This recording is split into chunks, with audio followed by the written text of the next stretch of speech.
Hi Matt, it's great to catch up with you finally. Just for our overseas viewers who might not know you so well, could you explain to everyone how you got into the fight game, please? Yeah, so a long time training partner of Luke Jamu. We did just traditional martial arts together, Taekwondo.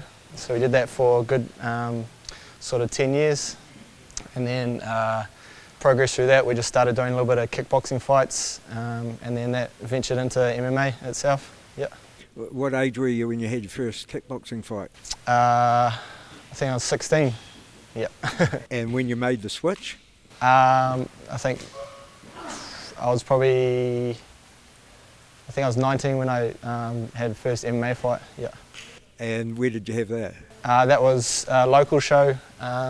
It was called Beatdown at the Cortlands Arena, and that was the first sort of early beatdown show that now Core runs out of here.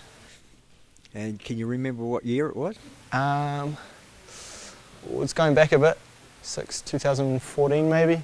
Was Luke fighting regularly by then? I think he was sort of moving over into the overseas stage and sort of fighting on supremacy up in Auckland, I remember, around about that same sort of time. That must have given you a lot of encouragement, you know, you go through with a guy that gets through to the UFC. Yeah, definitely. It was sort of, he was a huge role model for me, just watching him sort of grow at the same time as we're training. So yeah, it was pretty awesome to have him as we sort of grew together. And not only it could be a measuring stick for you as well. Yeah, completely. Yeah, you sort of know where you're at, especially training with him day in, day out.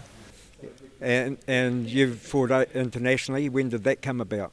Yeah, so I had 3 pro fights in New Zealand, and they went really well. And then we got the opportunity to fight over in Australia on XFC. And yeah, we got that chance. I think that was probably 3 years ago now, and sort of late 2016. I got put on one of their shows and came away with a first round knockout. So made a good entrance, and then ended up getting a title shot from there. Defending that bout 5 times since then, and also fought for the Hex title. That was in 2018, and got that bout as well. So yeah. So things were going along pretty good for you then, and then you went further afield. Yeah, that's right. We sort of were running out of options in sort of Australia for options to fight. So the opportunity came up to fight over in Pancras on their 300th show. So that was a pretty huge opportunity. So too good to turn down. So went across there. That was exactly almost two years ago in September. Didn't get the win there.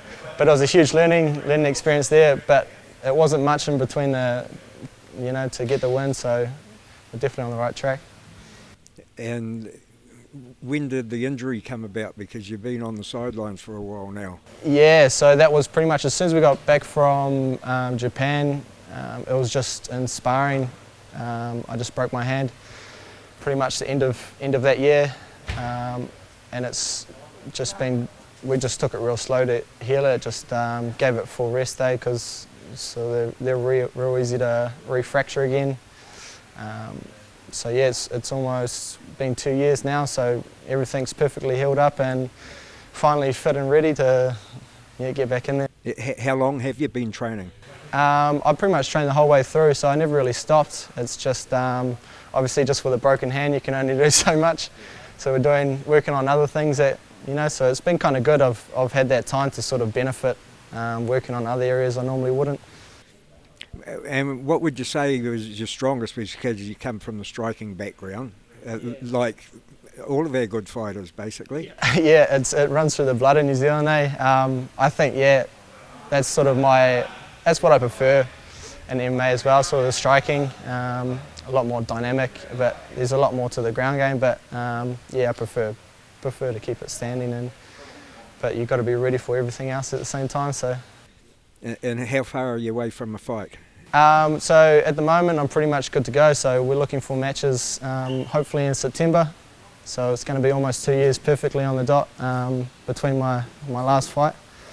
And yeah, all going well, we're going to look for a match then, and that'll be the first one. So. Are you going to call somebody out in New Zealand, or are you looking further afield than that? Matt Toa and Dan shared a post about just anyone that's keen to fight for the XFC title, so if there's anyone out there that's keen to have a go at the title, we're looking to possibly put that on an XFC show down Dunedin, so yeah, all going well, we'll get a decent opponent for that. It's been good catching up on you, and you've got great facilities here to work out at Core MMA. Yeah, for sure. There's, I don't know how much you can see out of the camera, but it's pretty endless, the options that we got here. Yeah.